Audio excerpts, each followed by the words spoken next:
Imagine standing in a room filled with 50 guests, crystal chandeliers sparkling above, laughter echoing across marble floors, and then hearing your own mother call you a freeloader in front of everyone. That's exactly what happened to me, Thea Myers, 28 years old, at my mother's anniversary party. And if that wasn't enough, my stepfather sneered, shoved my gift back at me, and said, "We don't need your cheap present. Take it and get out." I didn't cry. I didn't scream. I smiled. Then I opened the box. What was inside silenced the entire room and changed everything. Since that night, my phone hasn't stopped ringing. But here's the truth, not every call deserves to be answered. To understand why I stood there with that box, you need to know where it all began. 12 years earlier, my life shattered in a single phone call. My father, David Myers, a hard-working construction engineer, died in a tragic accident when a truck driver fell asleep at the wheel. He was the kind of man who never missed a school play, who worked overtime just to take his family to the beach. That morning, he kissed my forehead and promised we'd visit the college campus I'd been dreaming about. He never came back. At the funeral, I thought my mother and I would grieve together. Instead, within 2 weeks, she packed away every trace of him, his books, his tools, even the watch his father had given him. I didn't understand why until I overheard her whispering on the phone. The insurance money came through. I can finally start over. Start over. Like the last 16 years of marriage had been nothing but a draft she was ready to throw away. But what I didn't know then was that she had already met someone else, Richard Thornton. And that decision would set the stage for everything that happened at that anniversary party. What happened after my father's death, and how my mother started over, is the reason I carried that box into the country club years later. After my father's death, my mother didn't just start over, she erased him. Within 18 months, she had married Richard Thornton in a courthouse ceremony I wasn't even invited to. His house became our new home, though calling it our home feels like a lie. Richard's son, Derek, got the spacious guest room with an in-suite bathroom. I was shoved into a converted storage closet with a single window that barely let in light. Derek drove a brand new BMW, a graduation gift. I had to transfer schools, leaving behind every friend I'd ever known.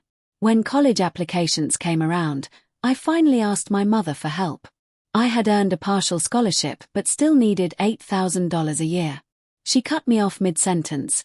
"Thea, your father's insurance money is for rebuilding this family. Derek needs support for his studies abroad. You're nearly 18, you should stand on your own feet." Richard lowered his newspaper, smirking. "This house doesn't support freeloaders. Want a degree? Earn a scholarship.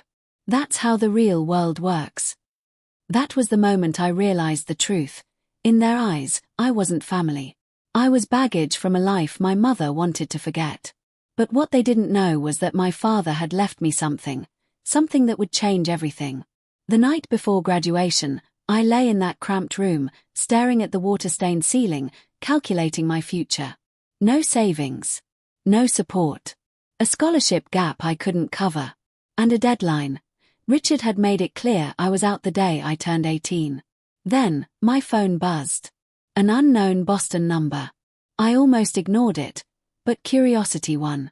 "Thea," a warm voice said. "This is Patricia, your Aunt Patty. Your father's sister. There's something important he left for you." That call was the lifeline I didn't know I needed. What did my father leave behind? And how would it change the course of my life? That call from Aunt Patricia changed everything. She was my father's sister, someone my mother had cut off years ago. Her voice was warm but cautious. "Your dad left something for you, Thea. Something important." I lied to my mother that weekend, saying I had a study session, and instead took a 6-hour bus ride to Boston. When I saw Aunt Patricia at the station, I almost broke down. She looked so much like Dad, the same kind eyes, the same gentle tilt of her head when she listened. Her apartment was small but filled with photographs of my father, images I'd never seen before, memories my mother had erased. At her kitchen table, Patricia placed her hands over mine. "Your father didn't trust Linda with money. He worried you'd be left with nothing if something happened to him. So, he planned ahead. She walked to a closet and returned with a small wooden box. My hands trembled as I opened it. Inside was a savings account passbook. The name printed on the front, Thea Marie Myers.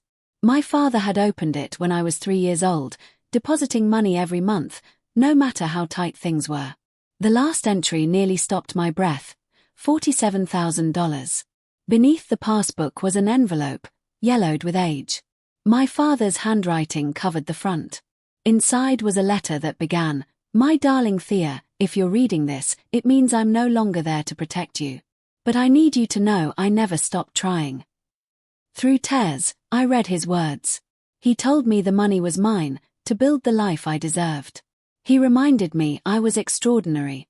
And he ended with 3 words that would carry me through every hardship: "I believe in you."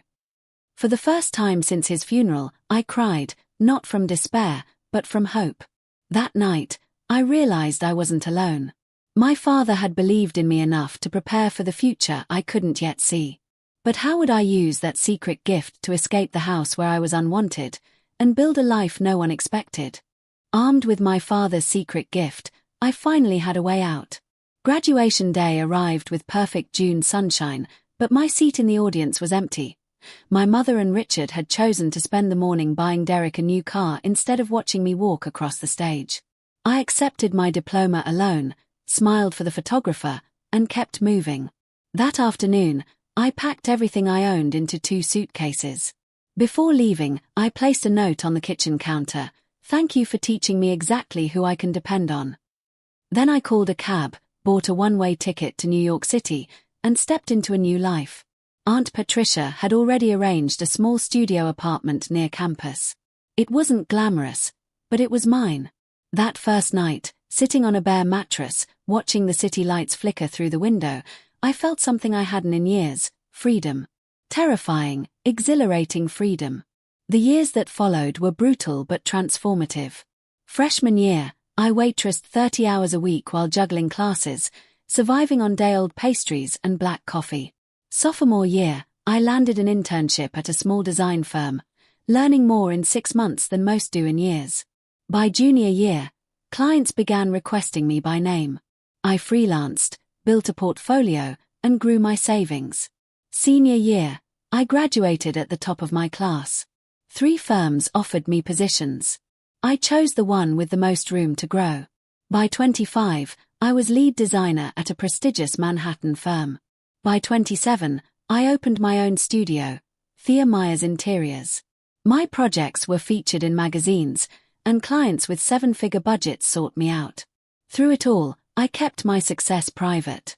No social media, no public interviews. Only Aunt Patricia knew the full story. Until one day, an invitation arrived, from my mother. Why would my mother reach out after 10 years of silence? And what did she really want from me? 10 years of silence ended with a cream-colored invitation. "You are cordially invited to celebrate the 15th wedding anniversary of Linda and Richard Thornton." My mother had never reached out before, so why now? Aunt Patricia had already warned me. Richard's business was failing, their country club membership was in question, and whispers of financial trouble were spreading. I decided to go. Not for them, but for me.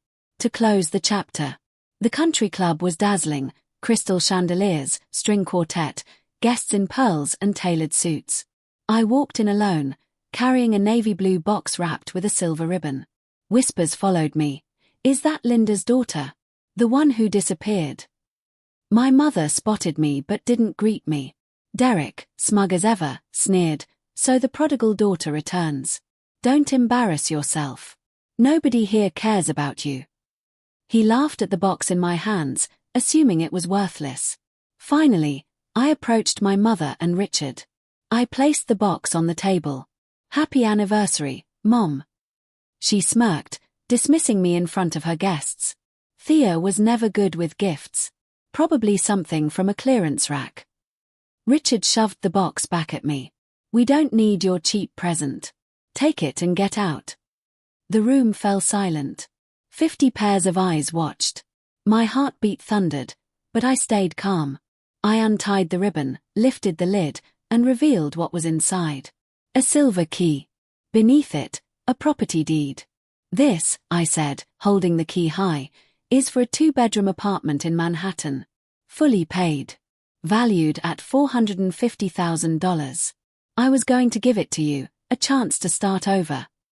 Gasps rippled through the crowd. Phones came out. Whispers spread. She owns her own business. Architectural Digest featured her work. My mother's carefully crafted lies crumbled in real time. Then I pulled out my father's letter. His words echoed through the room. Don't let anyone tell you you're not good enough. I believe in you. For the first time, my mother had no script. Her empire of deception collapsed under the weight of truth. And here's the question I'll leave you with. If you were me, standing in that room, would you have revealed everything, or walked away in silence?